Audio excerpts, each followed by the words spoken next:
Welcome to this week's episode of the I Measure You Research Review.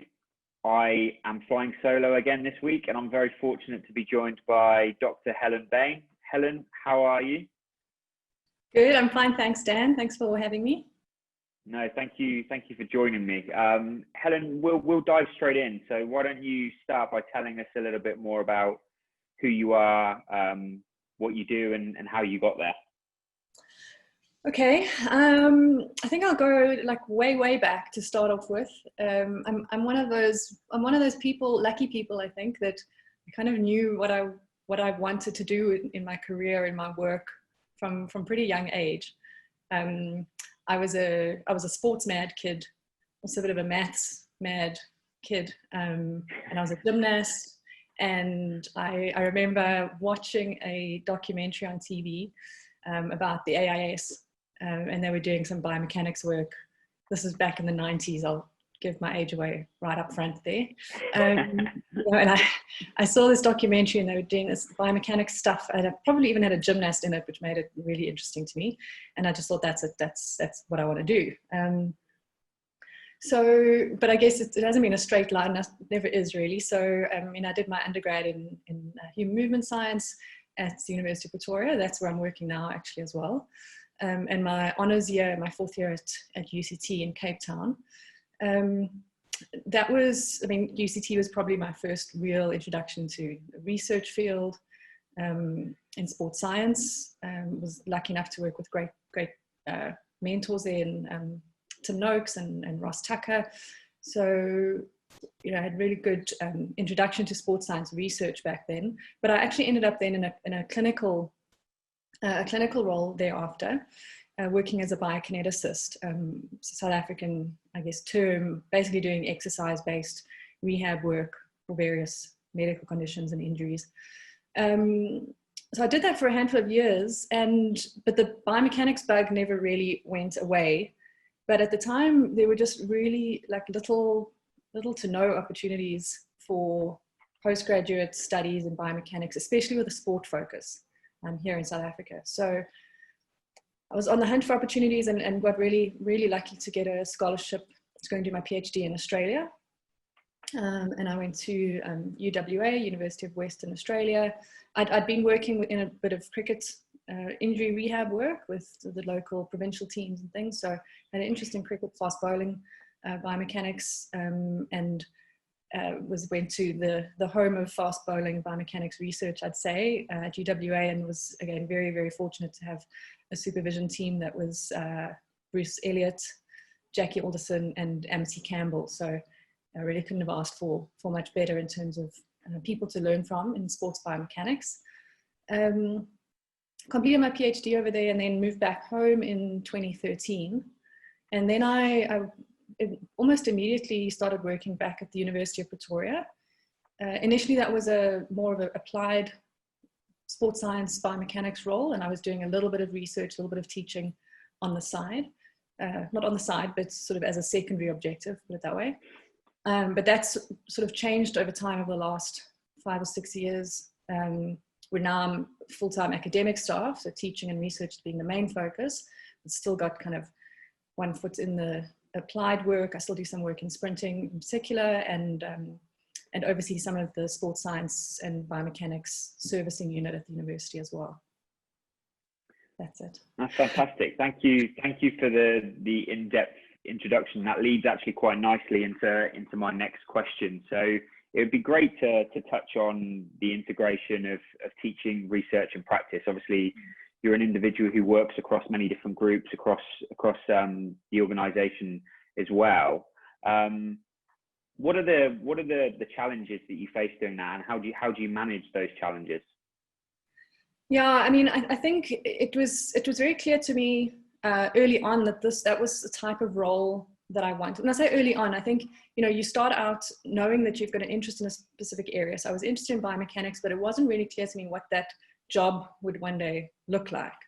And I remember that early on in probably around my fourth year of studies again, that the people that I was most kind of inspired by, people that were teaching me, and also the people that seemed to have like a real passion for what they were doing and also being really excellent at it were people who were working in the field as practitioners. They were teaching, obviously, in my kind of undergraduate courses, and they were involved in really excellent research teams as well. So I guess that I kind of realized I wanted to find that role, but it's not that easy. I guess there's no real path to get there, I don't think, that is obvious. So for me, it's just been a case of whichever role I've sort of been assigned to reach out to the areas that maybe aren't, priority within that role, and connect with people that are working in that area and try and bring them all together. So so it's not an easy thing to do. It's definitely not the obvious choice, and it has its challenges, but the reward is massive. So I'm really happy to be able to be involved in all of those things. And I think from an institutional point of view or a group point of view, it's also really vital. For me, I see it as, if you've got a team of people that are practitioners and researchers, and maybe some of them are 90% practitioners and 10% researchers, and vice versa, or you could have different blends. But if across the board you've got people that are sort of driving field-driven research questions, and the researchers that are checking in to say, is your practice like really, is it science-based? Is it the best quality it can be? Is it robust? Given all the, obviously the feasibility and a bit of pragmatism has to go with it. But I think it's a win-win for the organization that you're in. And that's what I'm lucky enough to be in a team that we're trying to build that sort of culture at SEMLI in Pretoria at the moment.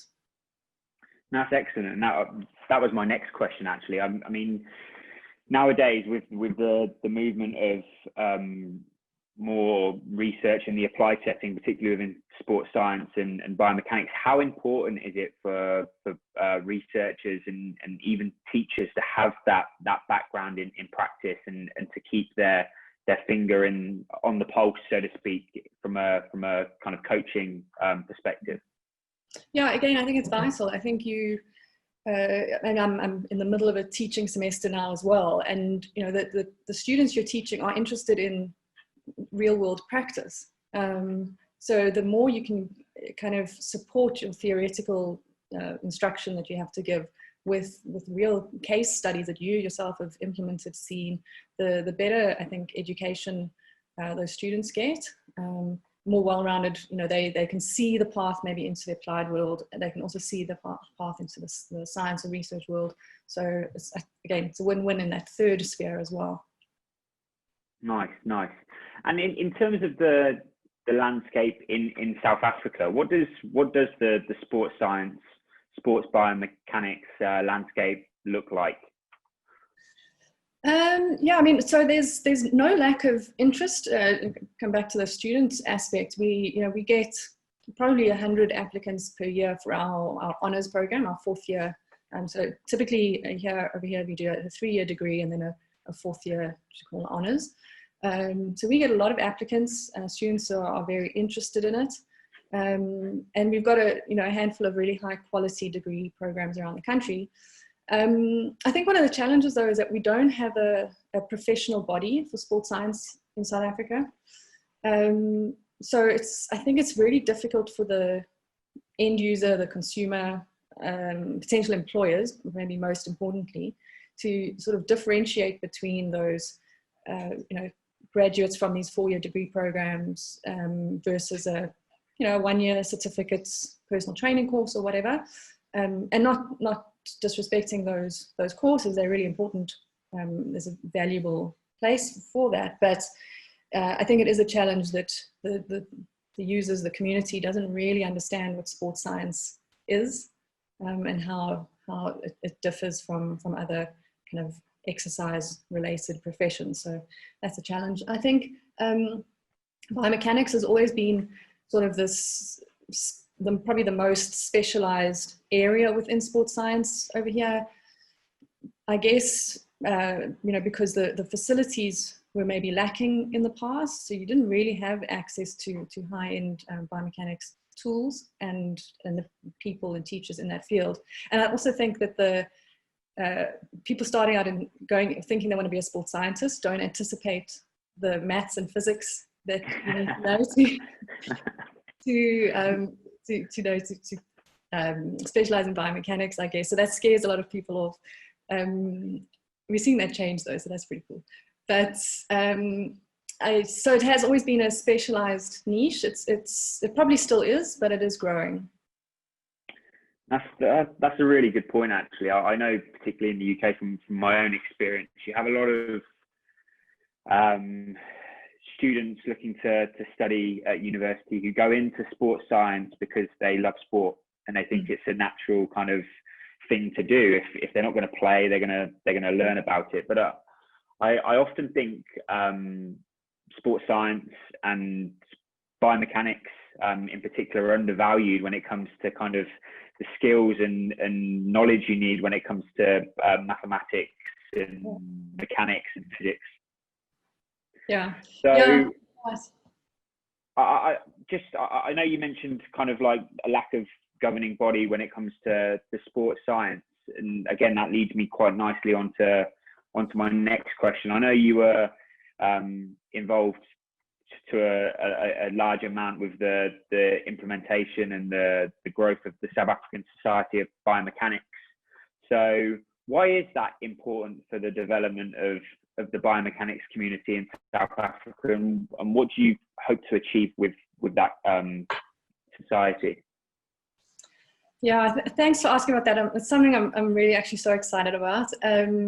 You know, when I moved back from Australia to South Africa, the main thing that worried me from a professional point of view was losing that network and being kind of isolated, because I knew it was a smaller area back home, and you know, I'd really just benefited so much from a strong network all across, like from you know, just within UWA, great people across the whole of Australia. And I'd traveled to international conferences with people and been in Europe and Asia and all over the country in Australia. And I just saw such huge benefit in that. I really valued that. And I knew I wasn't going to be able to replicate that, and that it would be very difficult for me to travel as much once I'd moved back home. So I guess I just initially, when I sort of settled back in, I tried to reach out as much as I could to different people who I thought would be working in the area. I probably, you know, really connected well with John Cocroft, who's based down at Stellenbosch University. And the two of us kind of had a similar idea in terms of how do we, you know, grow the field in South Africa to kind of combat the problem of this isolation and lack of a network. And we were also really supported, I guess, initially by a company that's a local distributor of biomechanics products and devices and things, a company called LifeMax, headed up by Graham Homan. So he was also keen to, you know, grow the user capacity, I guess, of the things that he was bringing into the country. A lot of universities were buying these things and not getting the most out of them. So that's kind of where the idea started. This is back in maybe 2016. And so John and I initially just formed a pretty informal biomechanics interest group. And we held a handful of meetings once or twice a year, which continued to grow and grow each time. And it just became very clear that people were interested in it. Students, especially postgrad students, were really enthusiastic, as were the supervisors and people. So we just decided this year, we decided a while ago, this year we've been able to implement it and sort of form this official society. And immediately we've seen the change that's made in people kind of taking it seriously. It makes it easier to kind of be affiliated with other programs or other organizations. And so I think it's the goal is to really create a forum for us to build this local network in South Africa and across Africa as well, to be honest.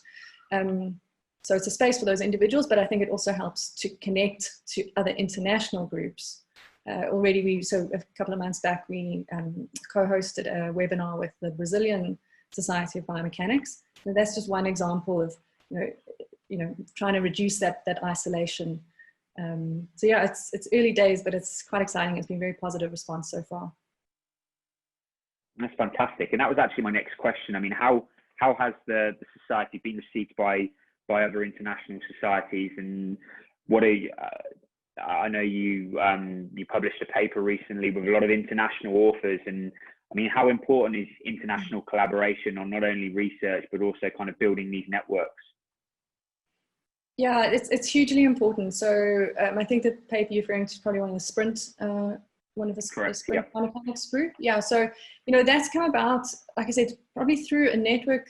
Well, I've been lucky to be kind of part of that group through this network that's developed through going to conferences, but also, to be honest, just reading people's work and reaching out and connecting. So, I mean, that paper you're talking about has got authors from multiple institutions in the UK and France and Japan and myself. So, it's an example of that, that network that you can build, but you kind of need somewhere to start on that. So, those people I had initially, met through, especially through ISBS and these international societies for biomechanics and sport. So that was kind of my starting place to build that network, and yeah, hoping that the South African society is a starting place for other people to build their own networks. That's fantastic. And obviously we touched upon your research with that group. But what is on the horizon in South Africa at the University of Pretoria? What projects are you currently involved with? Are there any kind of major focuses on from your group, that is, on research? Yeah, so I think my research areas at the moment, I'd probably say, are around the theme of sports technique and the physical capacity to achieve that technique. If I put a broad term on it, but it's focused around analyzing movement patterns, understanding the way people move and why they move that way, applied to injury management and rehabilitation. So, for example, we're doing quite a large-based screening program of healthy athletes in our student athlete clubs. So we have a healthy baseline of different sort of functional tests, so that those will be followed up after injury at various stages following injury. You can see how they move differently, and hopefully guide kind of return to sport progressions and decision making, but also focus on coaching and performance outputs. So another example is a project on sprint start biomechanics. We're doing in-field testing of the sprint start 3D kinematics in-field with using an IMU system, as well as force velocity power profiling, and strength measurements to see how strength, performance, and technique interact, and how that can, again, inform coaching and training.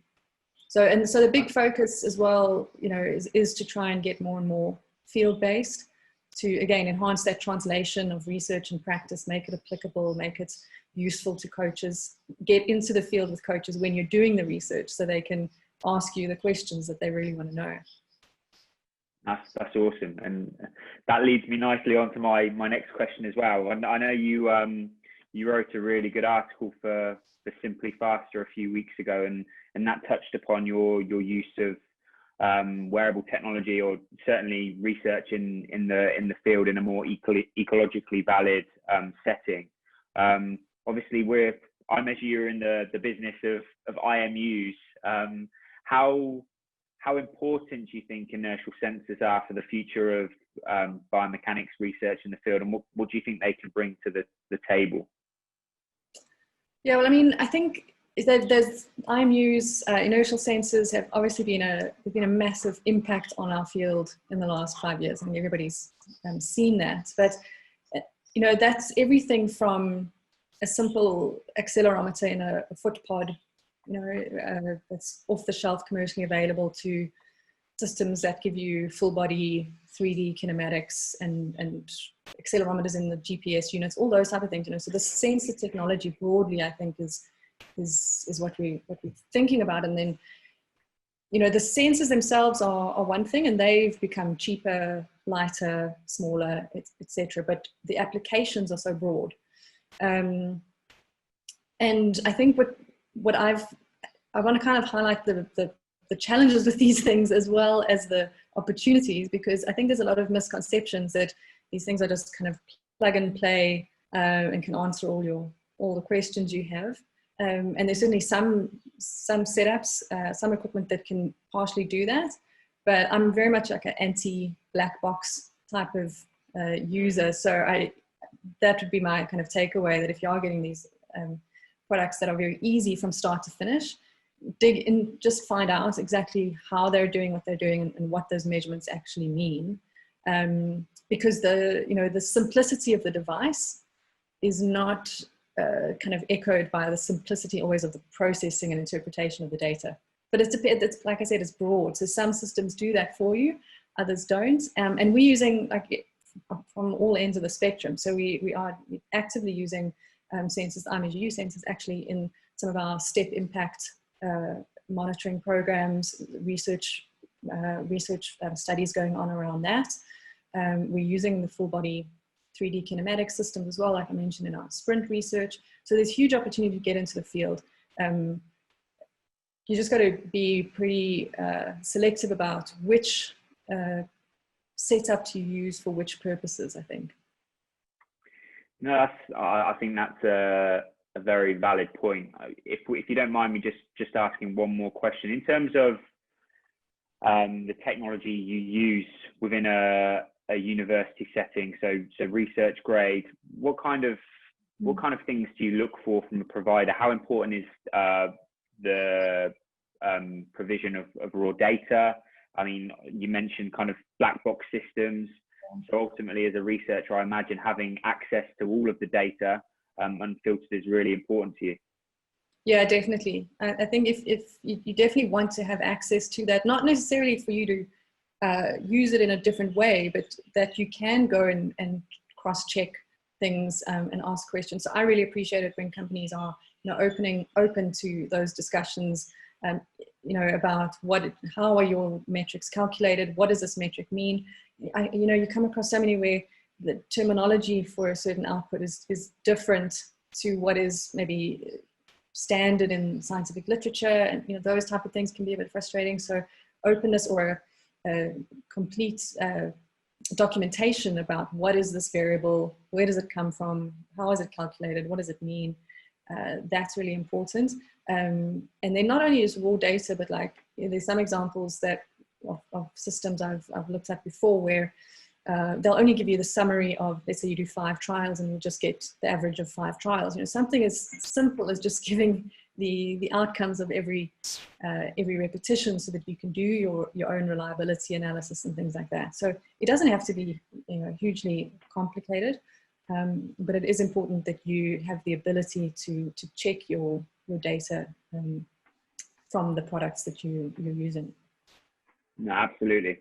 Well, thank you very much for your time, Helen. I have no further questions. If people want to find out a little bit more about you, about the South African Society of Biomechanics, the work that you're doing, where are they best kind of heading to? Are you active on Twitter, social media? Yeah, Twitter is probably the easiest. I think I'm Helen Bayne ZA. I think that's my Twitter handle. And the South African Society of Biomechanics on Twitter is biomech_SA.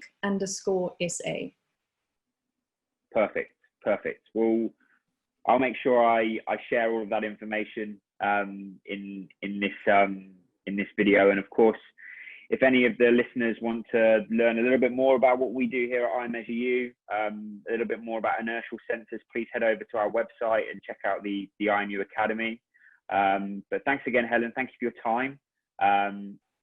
And yeah, I'll speak to you all again soon.